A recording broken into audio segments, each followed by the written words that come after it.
HowExpert! Top 10 steps for upcycling glass into candles and wind chimes. HowExpert publishes quick how-to guides on all topics from A to Z by everyday experts. Visit HowExpert.com to learn more. Make sure to subscribe to our YouTube channel for more HowExpert Top 10 videos in the future. Moving on. Let's talk about the HowExpert Top 10 steps for upcycling glass into candles and wind chimes. Step 1. Know the right material to use for this type of project. Collect the glass containers you want to create with. This could be any type of glass bottle or jar that you have lying around. I have found that thick glass tends to work better withstanding form during the cutting process. All glass is different and breaks in different ways when cutting. An uneven break on the bottle will be much more difficult to sand down afterwards. You will also want to make sure that you only use bottles with a flat bottom for candle making. The bottles with raised areas at the bottom will not allow the candle to burn correctly and cause the wick to come loose from the glass's bottom. Step 2. Before you start the cutting process, let's talk about what other supplies you'll need to create your bottle candle.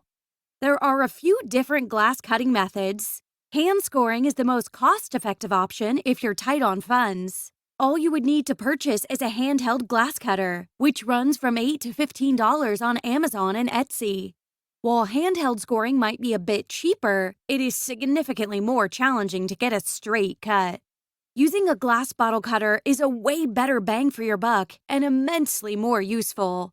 You can purchase a kit from Amazon that comes with everything you need for cutting, i.e. cutting mechanism, handheld glass cutter, safety gloves, all for about $27. You can find a glass bottle cutting kit online. Last but not least, you'll also need a source of boiling water and ice water. Scoring the glass with a cutter will weaken the glass, but the hot and cold water mixture is what causes the bottle to break all the way through. Step 3. Don't go cutting away just yet. If you have a regular recycled bottle, you'll probably need to get those pesky labels off first. Just like the strength of the glass is different for each bottle, so are the tags. The most effective way to remove them is to place them in a sink or a tub and add 1 cup of white vinegar mixed with 1 cup of rubbing alcohol and fill the remainder of your sink with hot water. Let the glass soak for about 15 minutes. Ensure all of your labels are submerged in the water. Now, don't get your hopes up. Every tag isn't going to come off on its own and just float right to the top. Some of them will make you work for it. Sometimes it helps to give the stubborn labels another soak or use a spoon or something with a blunt edge, nothing sharp that could scratch your glass, to scrape the remaining title off. Step 4. All right, it's time to get comfortable with your glass cutter. Hand scoring is a pretty straightforward process. Try to keep not only the glass, but your hand as steady as possible. Use medium pressure and cut all the way around the glass object at the preferred height. Suppose you are using a horizontal cutting mechanism. Your kit will come with a set of instructions to help you set up the blade and adjust the measurements for your glass placement. It is essential to use safety gloves when cutting any type of glass. Place your bottle in a horizontal position on the wheels of the mechanism. Use one hand to hold the base of your bottle, while using the other hand to slowly turn, with medium pressure, the top section towards yourself until you have a defined line around the entirety of the glass. Do this a few times until the line looks straight and concise. Step 5. You have your line. Now we can move on to the fun part, breaking. I love the satisfaction of getting a good clean break on my bottles. Some are stubborn and really do have a mind of their own. One of the most important things to remember when breaking glass is to always have boiling and ice-cold water. Your bottle will not break correctly if you have lukewarm sink water. It is simply not intense enough to affect the glass. The boiling water is the most comfortable pouring with a teapot. The ice water can easily be made in a regular pitcher of water placed in a freezer about an hour beforehand. Being unaware of how each bottle will break, you will want to set something soft, like a towel or a washcloth, in this sink if part of your bottle separates while performing the break. Some bottles will break clean after the first round of hot and cold water, while others you may have to manually bend the glass a bit to get it to separate. Once you have your water prepared, place rubber rings on each side of the cut line. Gently but concisely pour your boiling water in between the rubber rings while turning the bottle for about 20 seconds. Then quickly switch to cold water and perform the same pouring and turning motion. Continue this process until the glass breaks. You'll be able to hear the cracking of the glass when it's getting close to separation. Once your bottle is broken, carefully wash and rinse the bottle's edge to remove any debris. Then dry and sand, with safety gloves, the broken edges of your bottle until smooth. Step 6. Time to gather everything you need to turn your bottle's bottom half into a beautiful candle. There are many wax and fragrance options available for candle making. Being an advocate for holistic and natural things, my preferred method is soy wax and therapeutic-grade essential oils.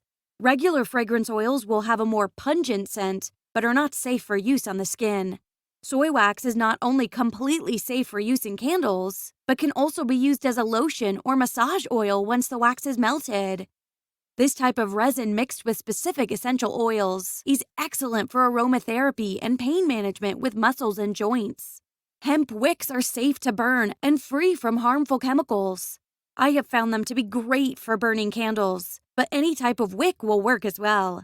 You will need to assemble your candle with a few other elements: a digital thermometer, wick placement holders, top and bottom, a double boiler, and any other additives you might want: candle dye, herbs, flowers. Step 7. What you need to know about candle wax. When using vegetable-based waxes like soy, coconut, and beeswax, you have to be mindful. There is a higher chance of your candle tunneling if you don't have enough heat created through the wick to burn the candle evenly. Adding an extra wick or two to a larger candle will help the candle burn at an even rate.